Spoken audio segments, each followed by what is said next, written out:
Salam rahayu wong ulun pasuki langgeng rahayu rahayu. Yo. Sedulur, selamat pagi, wilujeng enjing ya, dimanapun panjenengan berada. Melanjutkan bahasan yang kemarin kita sudah membahas tentang kodam ilmu, sekarang kita membahas tentang kodam gaib.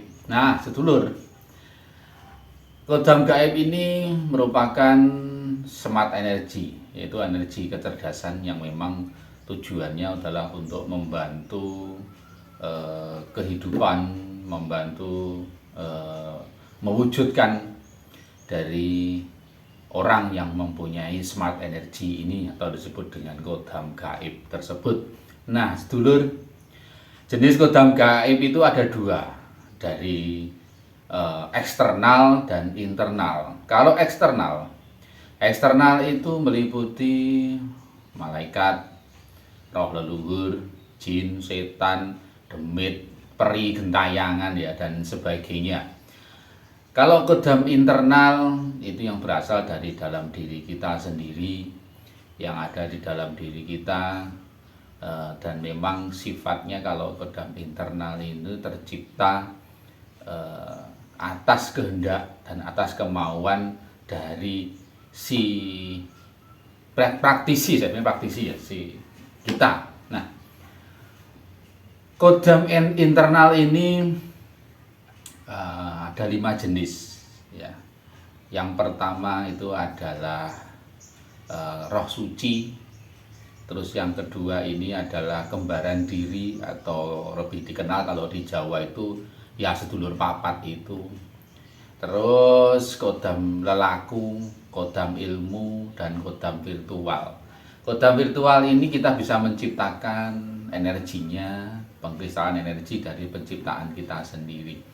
Dan kodam internal ini lebih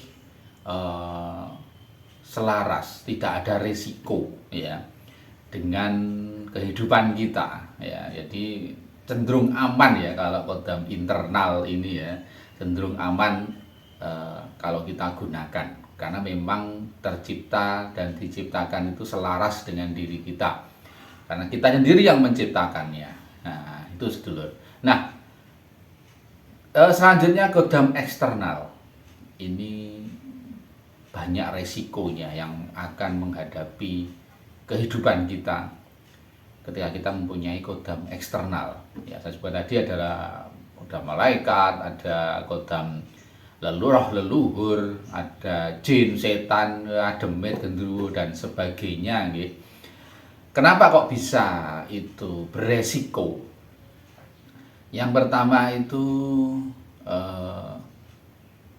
sifatnya itu lebih ke benalu kalau si kodam eksternal ini. Jadi sifatnya adalah benalu.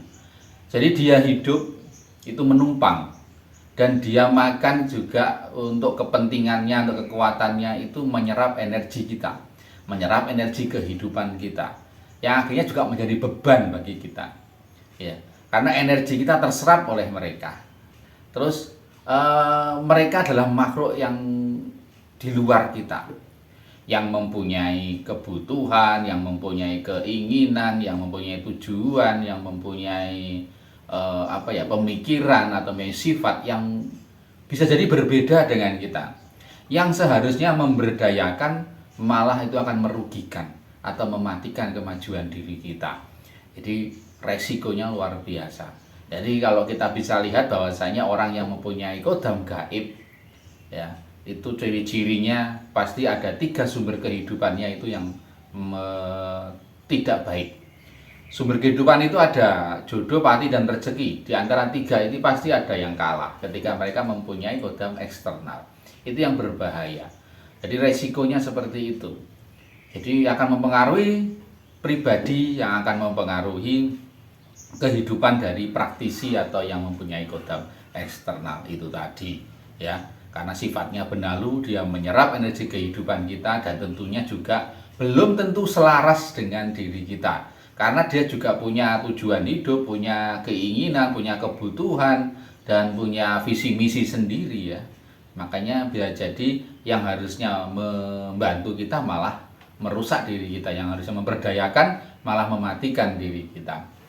Nah, Sedulur, maka hati-hati untuk panjenengan yang mau memiliki kodam, harus benar-benar dipilih.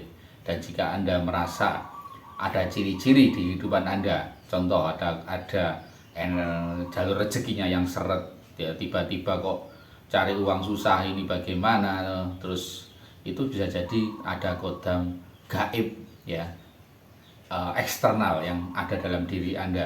Terus bisa jadi jodoh, kok jodohnya sulit, saya susah cari jodoh, begini begitu ya.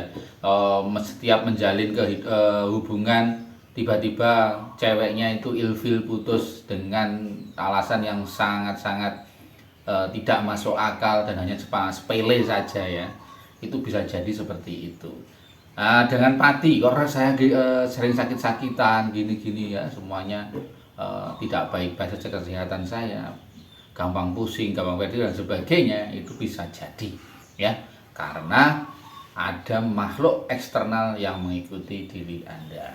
Jadi maka berhati-hatilah. Itu yang saya sampaikan. Terima kasih, semoga bermanfaat. Salam Rahayu, Om Ulun Basuki Langgeng Rahayu, Rahayu, Rahayu.